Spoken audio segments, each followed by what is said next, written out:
Well, okay, thank you all very much. Um, I'd like to welcome everybody. I'm Chickie Grayson of Enterprise Homes. The mayor is, I just want to let you know, the mayor is going to be here. He's just running a little late, so he's going to be here. He's going to be here. So let's get started. Okay. So, we are very proud and excited to be here today to officially celebrate the grand opening of MetroTowns at Parkside.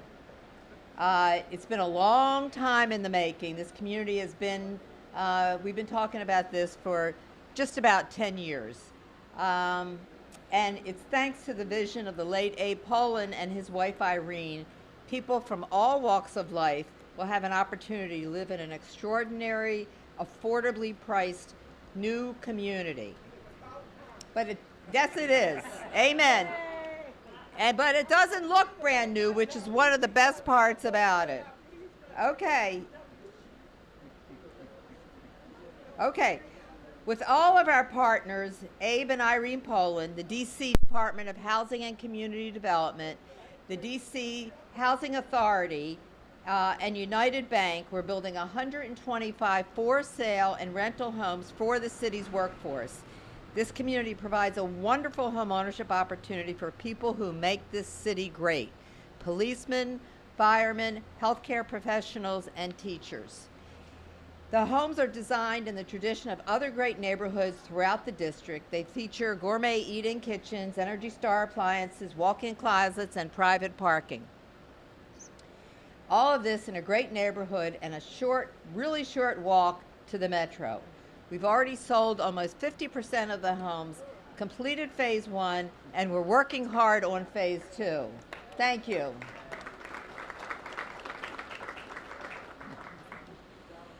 It takes a lot of hope and faith to move through the challenges of a development. And when I was thinking about this, Enterprise was founded by Jim and Patty Rouse over 30 years ago. And what Jim Rouse used to say is, what ought to be can be with the will to make it so. And in addition to Jim, we also had the privilege of working with Abe Poland. And I would say that that exemplifies Abe as well. And it was just, it was an honor to be amongst both of those two men, and I just envision them up there somewhere. They got new plans going on, so just stay tuned. But these are people who really are determined and know how to get things done.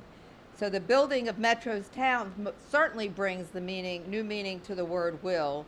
Just look around you, you can see how this community has been transformed. Yet, will alone will not build a community. You need to have land and the resources to make it happen as well. So in doing that, the vision and inspiration for MetroTowns was that of Abe and Irene Poland. They've given back to the community over and over and over again, and they continue even till today. They have been a generous partner with the district, and they've been a generous partner to MetroTowns. Abe and Irene Poland have contributed mightily to the renaissance of the district. They brought the Wizards, the Capitals, and the Verizon Center into the heart of the district. They contributed to a number of philanthropic efforts throughout the community, and MetroTowns is just a great example of their generosity. The Polands have two sons, Jimmy, who could not be here today, and Robert, who, as a professor of economics with expertise in workforce development, knows all too well the challenges we face. So please join me in welcoming Robert Poland.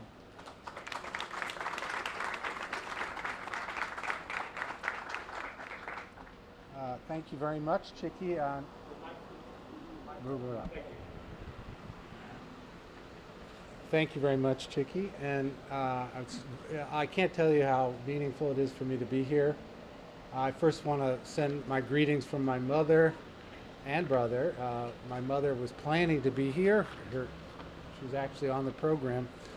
But because of the heat and because she didn't feel so good, she's asked me to pass along her good wishes, to say how much she knew how much this meant to my father, and that she was very proud of him today. and of the work that all of you have done. Now, just speaking for myself, I want to say that this project was my father's vision. So to see it actually come and be real is an amazing, wonderful, inspiring experience. I can definitely feel, as Chicky said, I can feel his presence here. This is what he wanted. He was so devoted to this, literally on his deathbed, he was talking to me about it. And he wanted to make sure it was done. He was having meetings, as Marianne Niles told me recently that she had a meeting with him 2 or 3 days before he died to work on this project. Of course, he didn't expect to die. He expected to keep going and see this through. And certainly in spirit, he's done so. Now, why was he so committed on this project? Somebody just asked me that, a reporter just asked me that. The answer is very simple. The answer is he was concerned about the well-being of everyone in the community.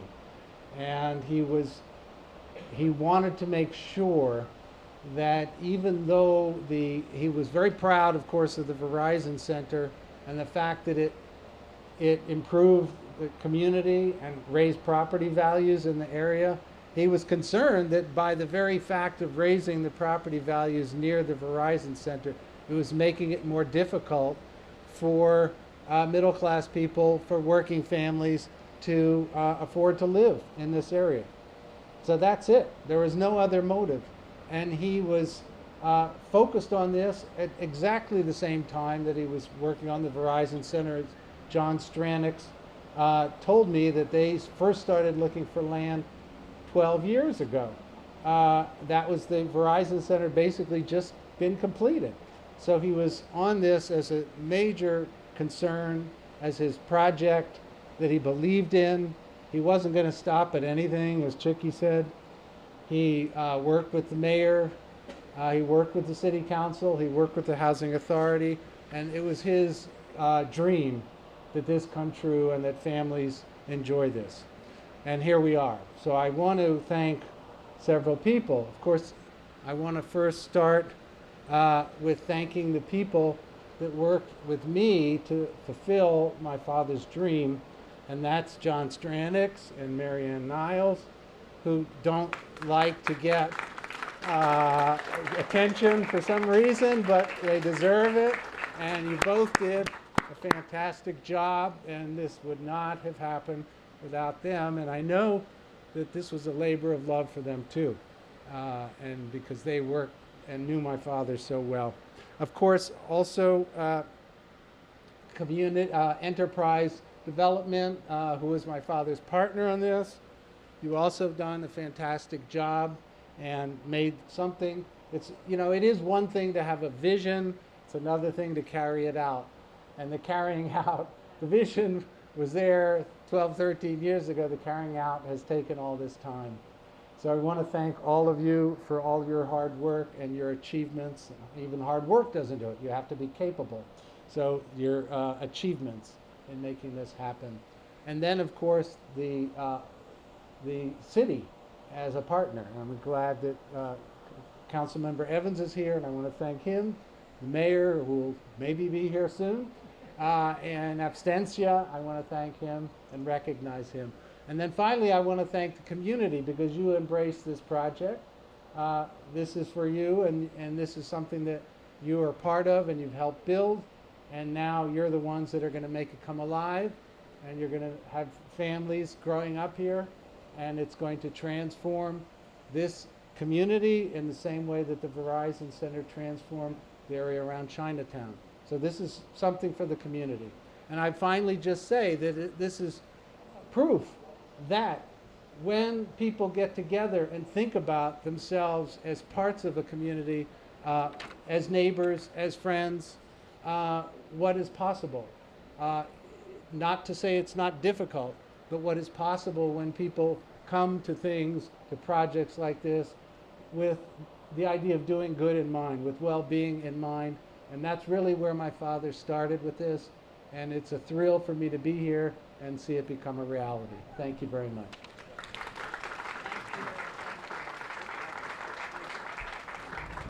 Thank you, Robert. That was great, and I will remember difficult versus possible. It's a good one.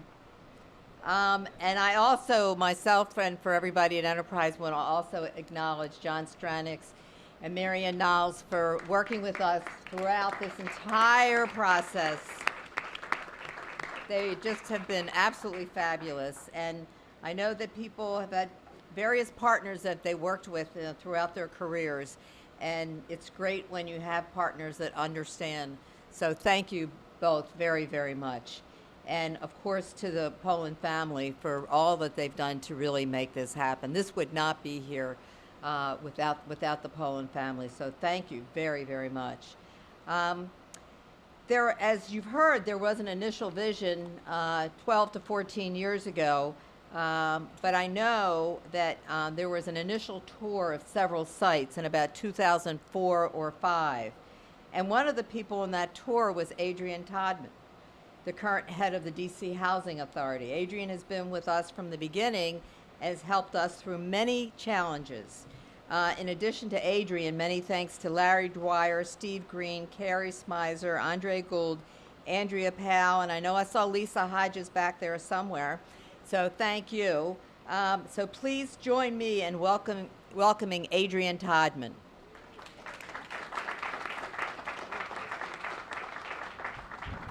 Good afternoon, everyone.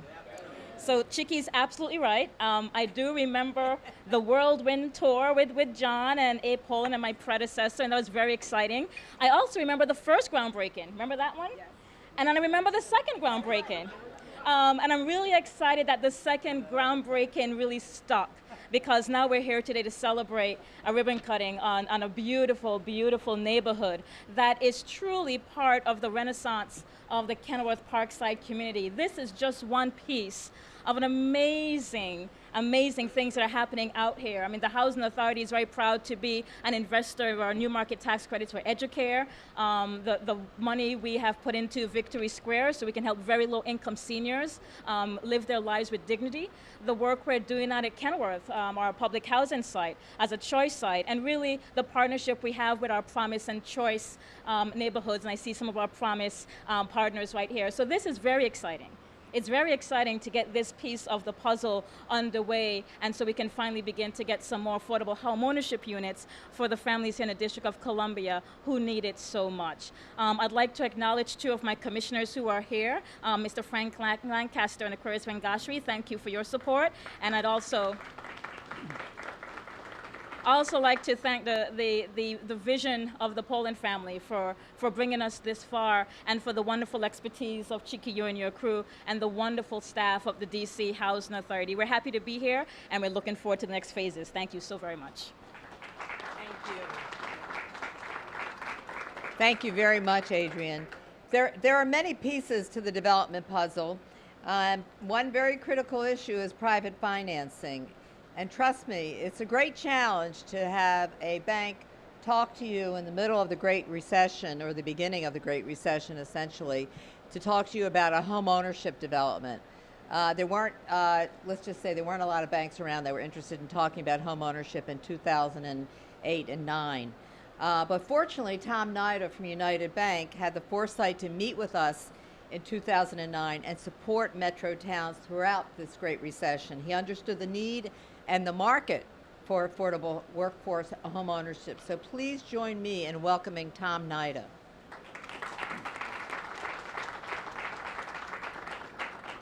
I get to adjust these up again. Good afternoon. One of the reasons that I have an interest in this project, as Chickie knows, is I grew up in Ward 7. So this is a homecoming of sorts.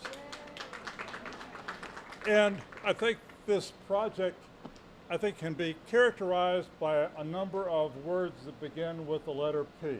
If you'll bear with me, thinking back to the first and second grand opening, groundbreaking, and other things, patience, persistence, and private-public partnership. I mean, you think about the number of pieces in this transaction and the number of players, and if it had not been the success of bringing together the Poland family, the city, Enterprise, my bank, and all the folks that have worked to transform this neighborhood, this would not be happening today. And I was commenting to somebody before, I said, you know, think about what these properties would be worth if you could lift this up and drop it in Georgetown right now. The fact that this kind of construction can be done here in the Parkside neighborhood of Ward 7 is a testimony to the possibilities that the Poland family saw. And so we're happy to be a part of this. We welcome your interest in this project. I imagine Chicky is looking at a lot of pre-sales right now that are running way ahead of construction, but I think this is something we're just proud to be part of, so thank you all for being here. Thank you, Tom. You've just been a great partner. We really appreciate it. As we saw sales increase, United Bank helped us to get started to build more units faster, so we really do appreciate it. Another critical piece of the development puzzle is the DC Housing and Community Development Organization. Michael Kelly, who leads this development, was at DCHA, that would be the DC Housing Authority, when MetroTowns was a vision. Michael could not be here today, but he's ably represented by Jessica Haynes Franklin. Jessica is Chief of Staff for the Department of Housing and Community Development. Jessica was the project manager on MetroTowns at DCHA, the DC Housing Authority, as opposed to the DC Housing and Community Development, and was of tremendous support when we closed in 2011. I think you might be getting the point that if you worked in housing in the district in the past 10 years, then you had to have worked on MetroTowns. Jessica continues to be involved in MetroTowns, and the support of the department remains critical to our continued success. So please join me in welcoming Jessica Haynes Franklin.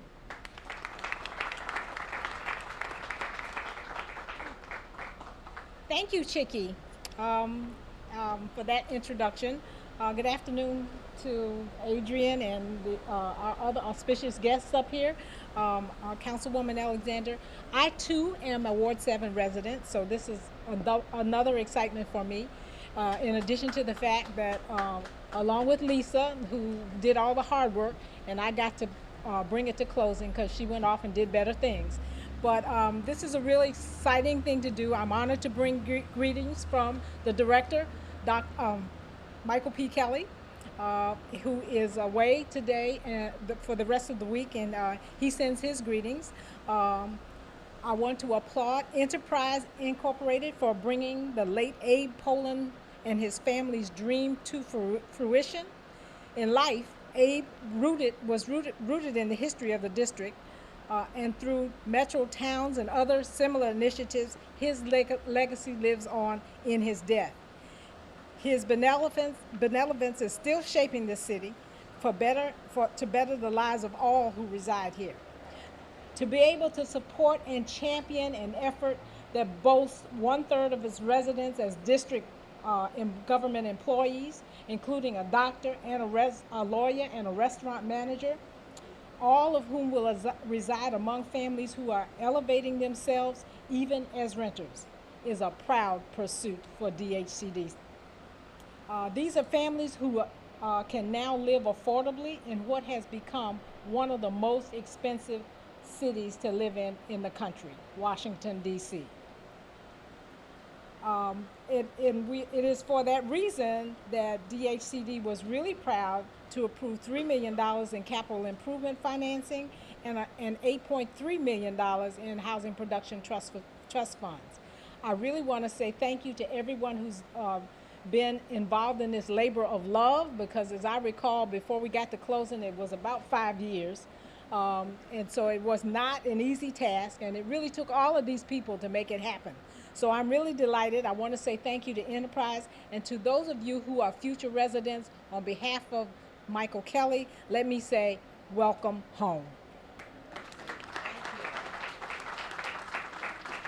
Thank you so much. I'm going to go a little bit out of the order of the program here, but I also want to thank from your department Nathan Sims, Robert Trent, Oki, who used to be an Enterprise employee, and Julia Wiley and Guyton Harvey.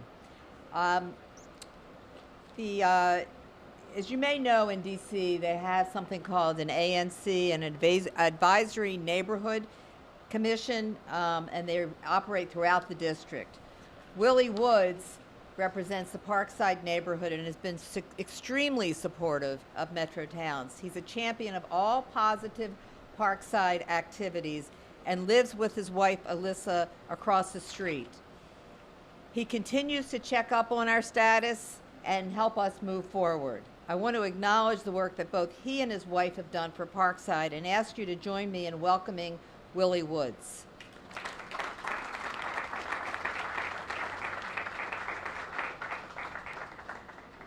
Thank you, Miss Grayson. Good morning. How's everybody? It's a new day in Parkside, and welcome to all the distinguished guests. Welcome to Parkside, and all of you are always here, and I'm glad that you are. You know, raise your mic. Can you hear me? Is that better? Outstanding. Now, you know, Albert Cassell was a developer that brought the Mayfair Mansion estates. And upon that quest, he brought soul to the community. Now, I know with the Poland project, everything is kosher in the neighborhood. So I want to thank you, Poland, for being here, and just, it's a new day in Parkside, and just know that we are being looked at all over America with this community. And we know that this community is going to be an example for other communities to follow in the United States, and just be a part of it, and thank you all for being here this morning. Thank you. Thank you. That was great. Oh, yeah, it's kosher. Yep.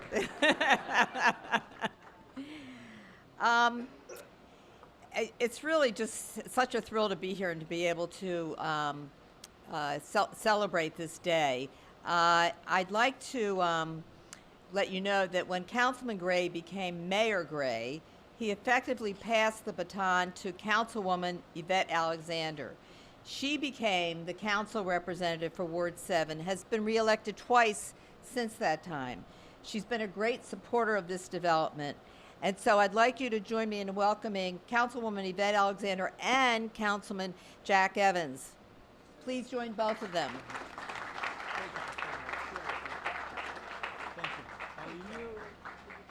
Good to see you. Good afternoon. I am so excited to be here. Mr. Poland, let me just tell you, if I was on the council when the Verizon Center came to the district, I would have voted for it. Okay, I just want you to know that. I voted for it. Jack, that's why I said that, for Jack too. But it's a pleasure, and it's a pleasure to have Councilmember Evans with me. I, as someone who grew up in the District of Columbia, I just want to first thank the Poland family for all that you've done for our city and for our communities, both on and off the court. I truly appreciate all Mr. Poland's advocacy and commitment and passion for the city, and I lived to the day where the Bullets were the championship team. So I was here, so I remember. But I really am so grateful for all that he's done. He's really put his money where his mouth is, and his heart as well. For our community, this is another victory in Ward 7. When the mayor talks about 1,100 residents that come to our city each and every month, our city represents more than just the downtown area. Our city has wonderful communities and neighborhoods. And for those 1,100 people, if I can just get 100 of those that come to Ward 7, then that's a victory for me. This city is for everyone. And I remember when the Parkside additions were here. And public housing, it is my vision to eliminate all of our public housing in Ward 7 and throughout the city, because it has a very negative stigma to it. Our families are comprised of different income levels, different socioeconomic circumstances, and everyone deserves to be here. Everyone has a place to be here. And I think this new development represents that, and that it goes from 40% of the AMI to 100%, so that we have a mixed and balanced community here. Ward 7 and the District of Columbia is for everyone, and this represents that.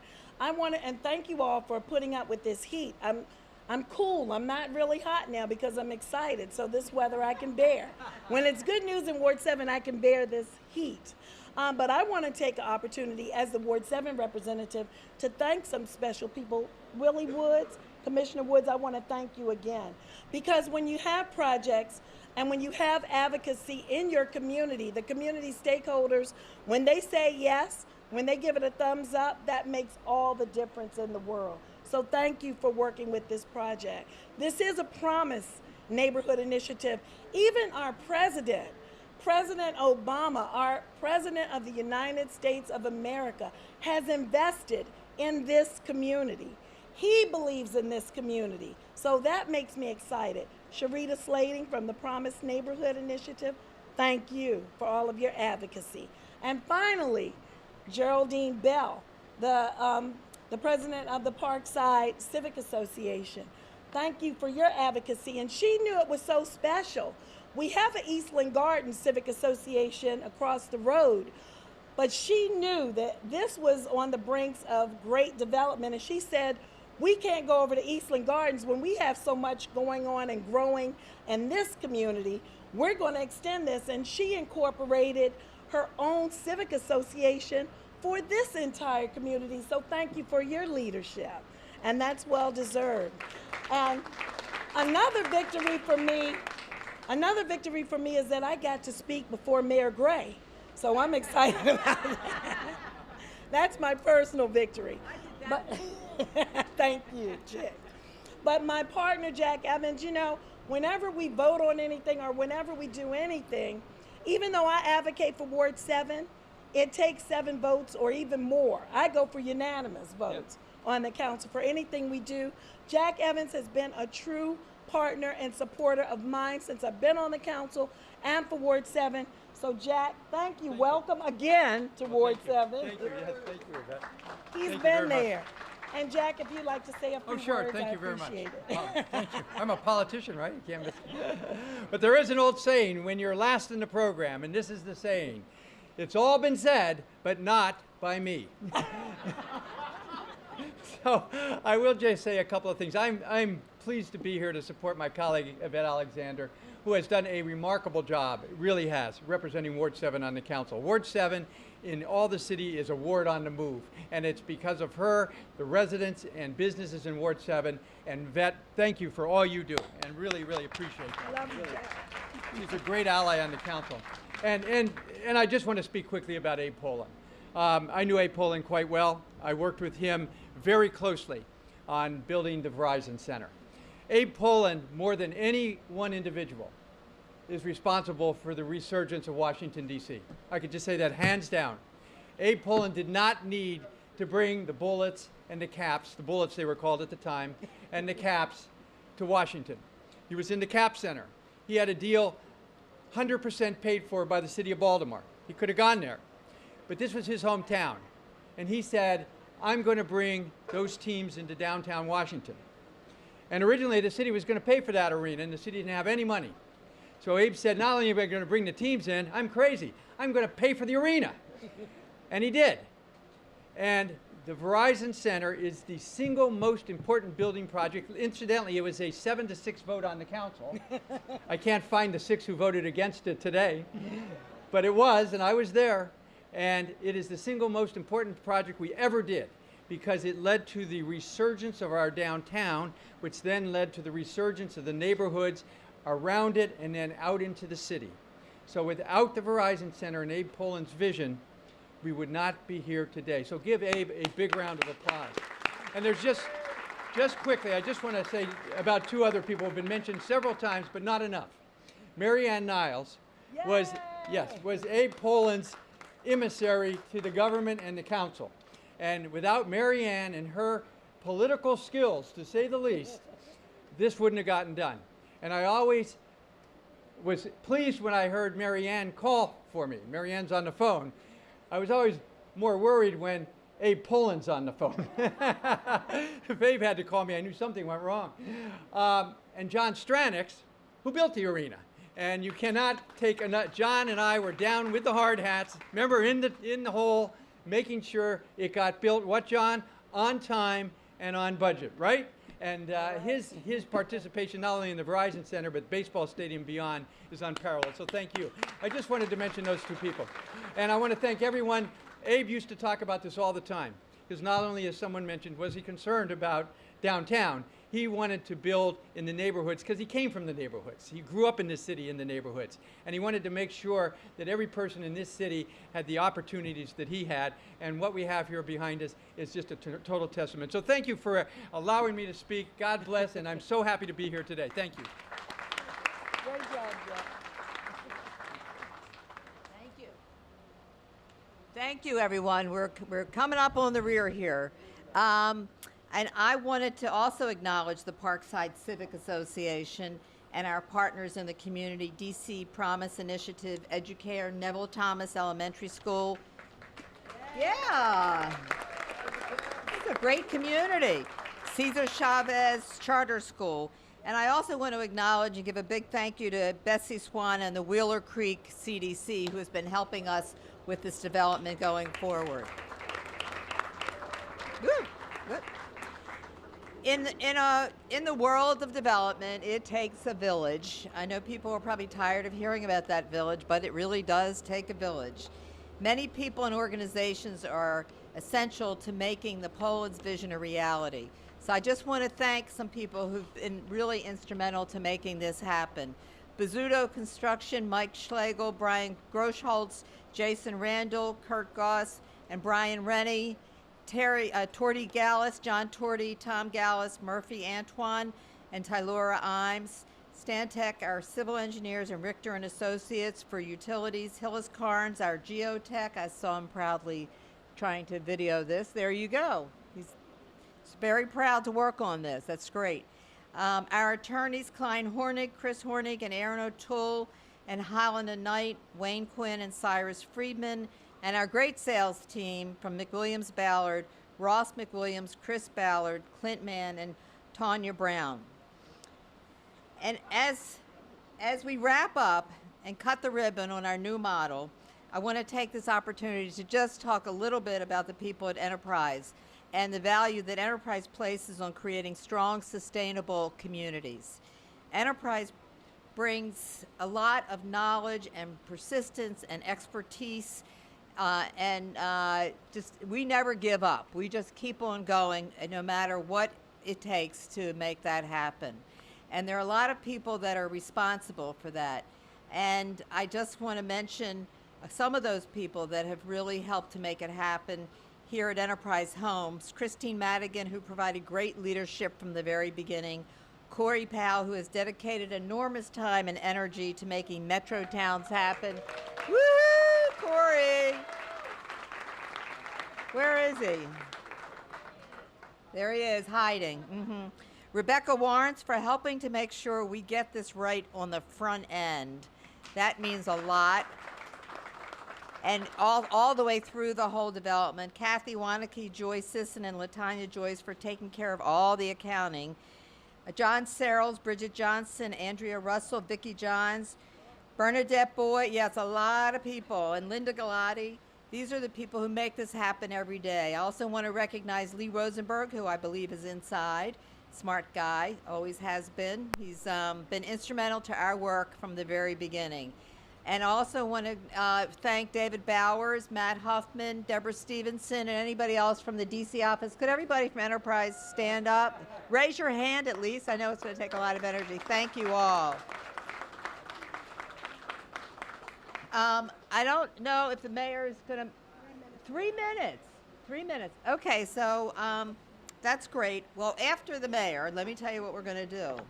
We're going to cut a ribbon, and everybody's going to go into a really cool model home. It's cool because it looks great, and it's cool because it has the right temperature in it. Now, I think what we're going to do is when we cut the ribbon, the people that have been the speakers, are going to go in first, take a look around, and then we'll be able to let everybody else in. I know people have snuck in already, so if you've already been inside, just give us a few seconds or minutes to let some other people who haven't seen it. While I really appreciate everybody being here, and the mayor has been, as you know, instrumental, and his staff has been instrumental. And so I wanted to thank also the rest of the DC Council for all of their help throughout the entire process, and supporting this along the way. And then I also want to thank the various departments within the mayor's office that have been really instrumental to all of this. Certainly the police department, who are here today helping to make sure that we have this street, and all the district people, Deputy Mayor Victor Hoskins, who I also knew in another life, and his department, the Department of Consumer and Regulatory Affairs, and the Departments of the Environment and the Department of Public Works, and all those departments that really make this happen day in and day out. So, we're going to patiently wait for the mayor. Talk amongst yourselves. It's only going to take... When will it all be done? Oh, I'd say 2015 for sure. Can take that to the bank.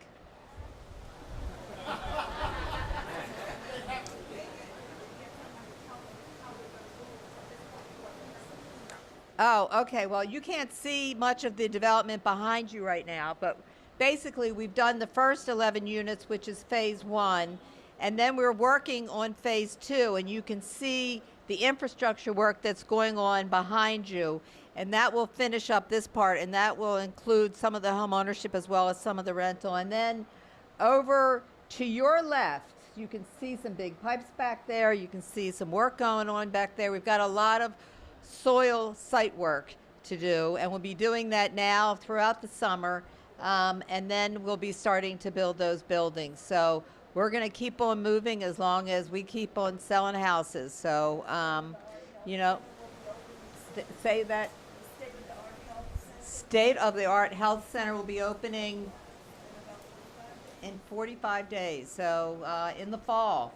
But so, I mean, I am amazed at what's happened since we've been working on this site, because you have the senior building over there, Educare, and then the Cesar Chavez School is just really fabulous. So this neighborhood, I know that this development over here has sat here for a long time on its very own, and is going to have a lot of neighbors and good company. And then there's an office building being built towards 295, so get in on the action. It's a great neighborhood, and you can tell that from some of the community people here and the community leadership. So we're looking forward to finishing up here, and there's another site over here. They're probably afraid to start now because we look so good.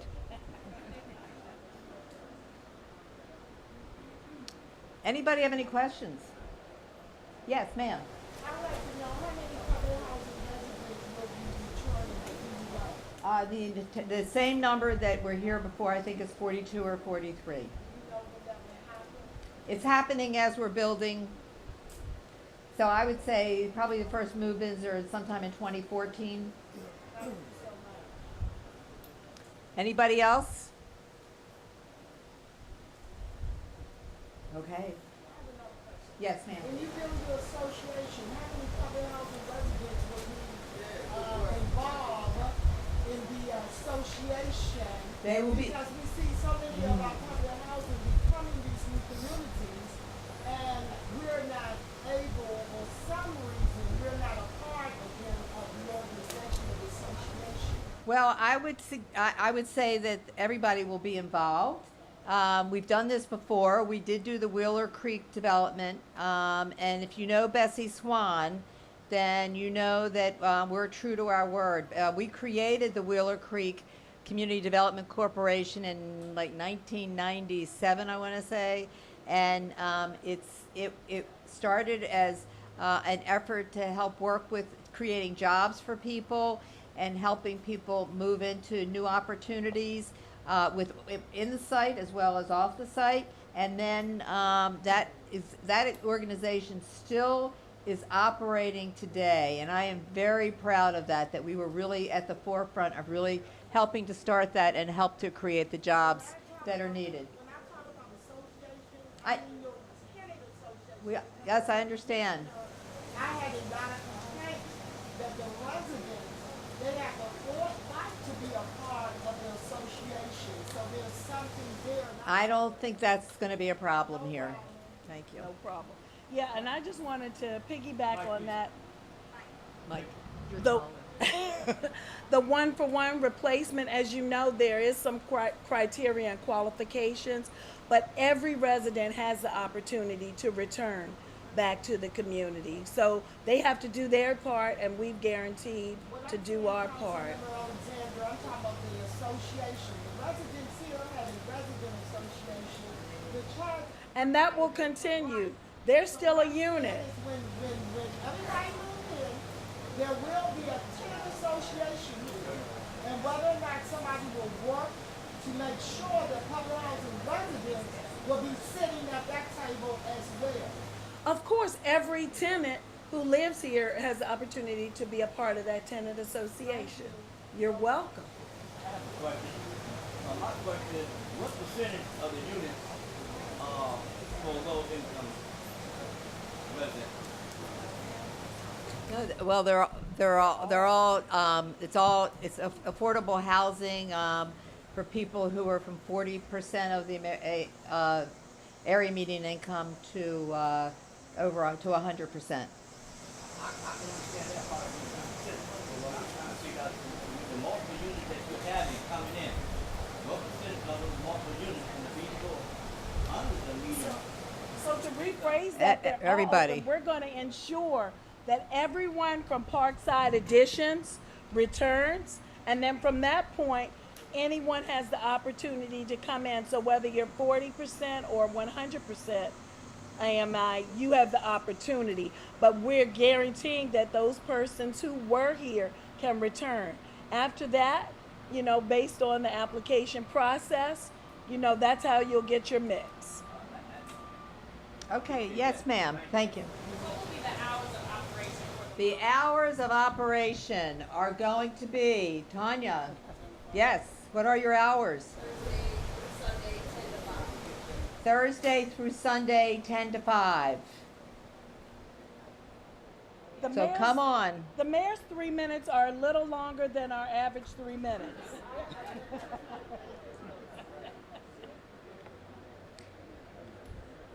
So I'm just going to say what I was going to say about Mayor Gray, and you can all tell him that I said nice things about him.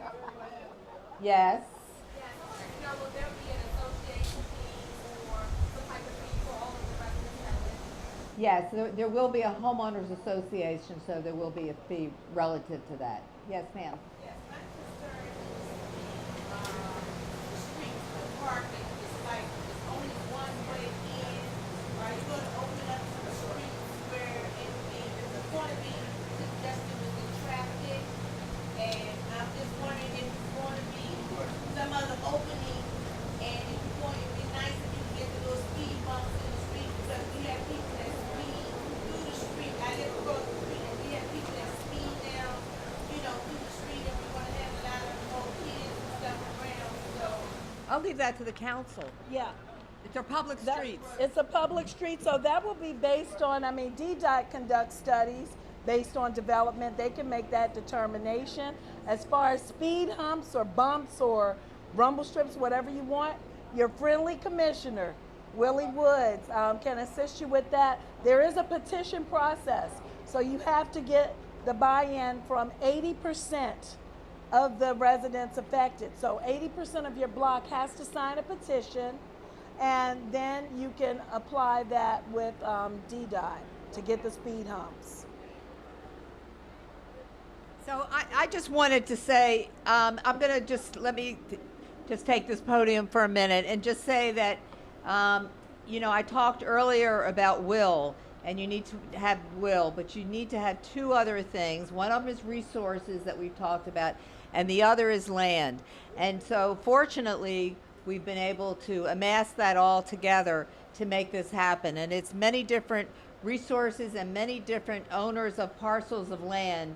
But Mayor Gray understands the need for affordable housing, and they've not only helped to bring the resources to make MetroTowns possible, but he's committed to creating and preserving affordable housing in the district, and recently dedicated $100 million for local housing programs that support affordable housing in the district, including the Housing Production Trust Fund. So he worked hand in hand with the Polans as councilman of Ward 7 and now mayor of the District of Columbia. So I will have one more sentence when the mayor is here. I was hoping that would be just, you know, his intro.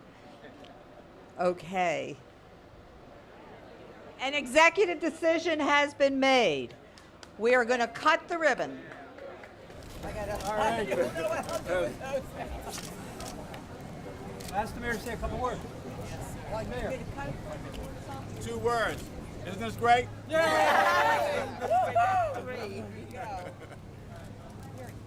Okay, here we go. All right. We're gonna do a countdown. Yeah. We're gonna do a countdown from 7. Since I missed part of it. 7, 6, 5, 4, 3, 2, 1.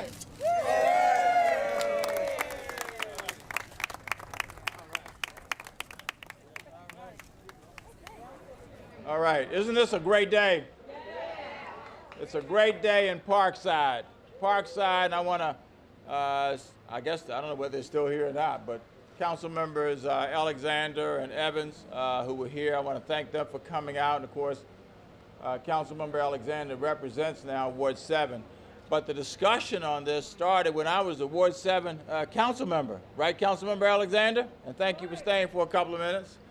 And then continued on as chair of the council. And this is a great tribute to the humanitarian that the Poland family has been, continues to be as the family for so many years in the District of Columbia. This is something that Abe Poland desperately wanted to see happen. And don't we all know that Abe is somewhere right now watching all of this happen, because this is what he wanted to see happen. I want to thank all those who've helped to make this happen. I want to thank the Enterprise Fund. I want to thank the United Bank. I want to thank, of course, Abe and Irene Poland for what they did. I want to thank DHCD. I want to thank the Housing Authority, all of whom have come together to make this happen. This will accomplish 2 things. First and foremost, this is creating workforce housing. Tom, I want to thank you too, because I know you've been very much a part of this. Tom Nider, thank you, Tom, and our charter movement in the District of Columbia.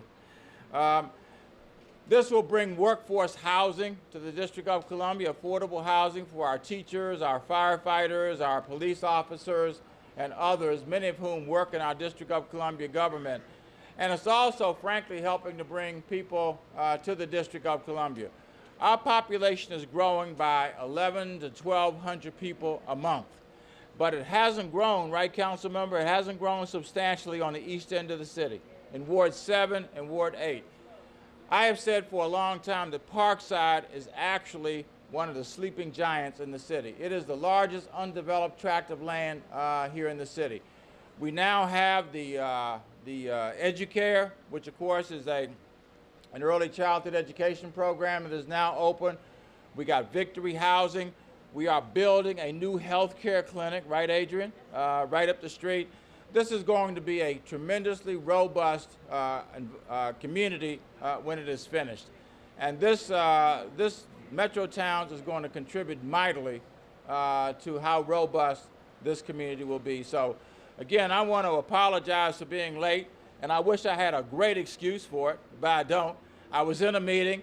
I should have looked at my schedule and realized I was supposed to be here at 1 o'clock and not around 2 o'clock, and that was my bad, as the kids say. So I apologize, but thank you all very much for staying a little bit longer so I could participate in this.